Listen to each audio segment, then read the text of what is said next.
Իրանի շուրջ ստեղծված իրավիճակը կքննարկենք Հայլուրի վերլուծաբան, իրանագետ, քրդագետ Սաթենիկ Թարվերդյանի հետ։ Բարի երեկո, Սաթենիկ։ Բարի երեկո, Ալբերտ։ Հինգշաբթի գիշերը, ինչպես եւ կանխատեսվում էր, լարվել է իրավիճակը Հորմուզի նեղուցում, ինչը հայտնի է այս պահին, ինչ է կատարվում այնտեղ։ Ինչպես տեսանք, հրադադարը իրոք չափազանց փխրուն է։ Հակամարտող կողմերը օդային հարվածներ են փոխանակել։ Մարտական գործողությունները կրկին թեժացան այն ժամանակ, երբ Վաշինգտոնը սպասում էր պատերազմը դադարեցնելու իր վերջին առաջարկների վերաբերյալ Թեհրանի պատասխանին։ Թրամփն ասաց, որ ամերիկյան 3 ականակիր նավ ենթարկվել է հարձակման Հորմուզի նեղուցն անցնելիս, իսկ Իրանի բարձրագույն ռազմական հրամանատարությունը մեղադրեց ԱՄՆ-ին հրադադարի ռեժիմը խախտելու, իրանական նավերը թիրախավորելու, Ղեշբ կղզու քաղաքացիական օբյեկտների վրա օդային հարձակումներ գործելու մեջ։ Իդեպ Ղեշբ կղզին ռազմավարական կարևոր նշանակություն ունի Հորմուզի նեղուց մուտքի համար։ Այսինքն սա նեղուցի արևելյան դարպասն է ըստ էության։ Հայտնի է նաև, որ Իրանի բանակի ռազմածովային ուժերն ու Իսլամական հեղափոխության պահապանների կորպուսը Չաբահար նավահանգստից արձակված հրթիռներով ստիպել է ամերիկյան ռազմածովային ուժերին նահանջել Հնդկական օվկիանոս։ Տուժել է նաև Միացյալ Էմիրությունները, այնտեղ գործել է ՀՕՊ համակարգը։ Իրանական կողմը հայտնում է, որ մեծ վնաս է հասցրել ամերիկյան ռազմածովային ուժերին, մինչդեռ ամերիկյան կողմն է պնդում հակառակը, որ իրենք են մեծ վնաս հասցրել եւ չեն տուժել։ Այս ֆոնին կրկին բարձրացել է նավթի գինը, հասնելով մոտ $103 1 բարելի համար։ Հիշեցնեմ, որ փետրվարի 28-ին սկսված պատերազմից առաջ 1 բարելի գինը $70 էր։ Սաթենիկ, այսինքն այս պահին հայտնի չէ, թե որ կողմն է առաջինը խախտել հրադադարը։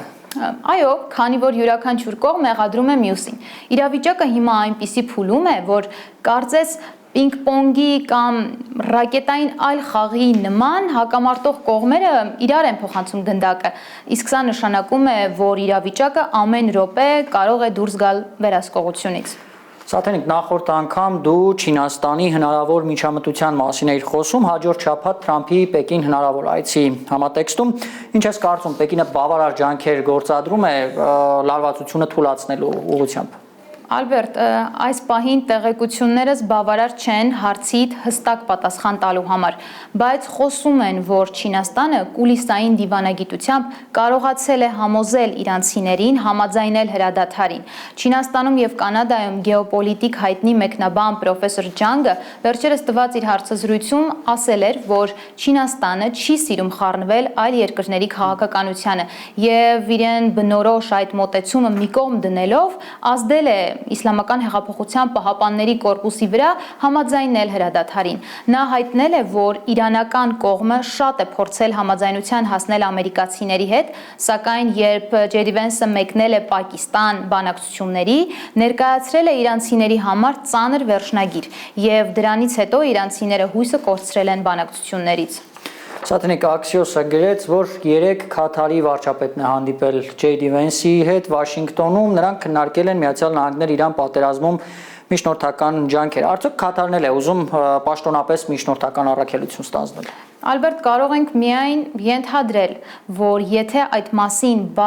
արդեն բաց խոսակցություններ կան, ուրեմն Քաթարը հավակնում է պաշտոնական միջնորդի դերին, թեպետ Քաթարը կարող է իր հավանական միջնորդությունը շարունակել կուլիսներում։ Կան տեղեկություններ, որ առնվազն 3 գաղտնի միջնորդ կա Իրան-ԱՄՆ բանակցություններում եւ չի բացառվում, որ դրանց մեջ են մտնում Չինաստանն ու Քաթարը։ Իդեպ Քաթարը եւ այս հակամարտությունից առաջ եւ 25 թվականի 12-օրյա պատերազմից առաջ եղել է կուլիսային միջնորդ Իրան-ԱՄՆ անուղակի բանակցություններում։ Շնորհակալություն, Սաթենիկ, հարգելի հեռուստադիտողներ, հիշեցնեմ, զրուցում էինք Իրանի շուրջ ստեղծված իրավիճակի մասին, թեման քննարկում էինք Հայլուրի վերլուծաբան, իրանագետ, քրդագետ Սաթենիկ Թարվերդյանի հետ։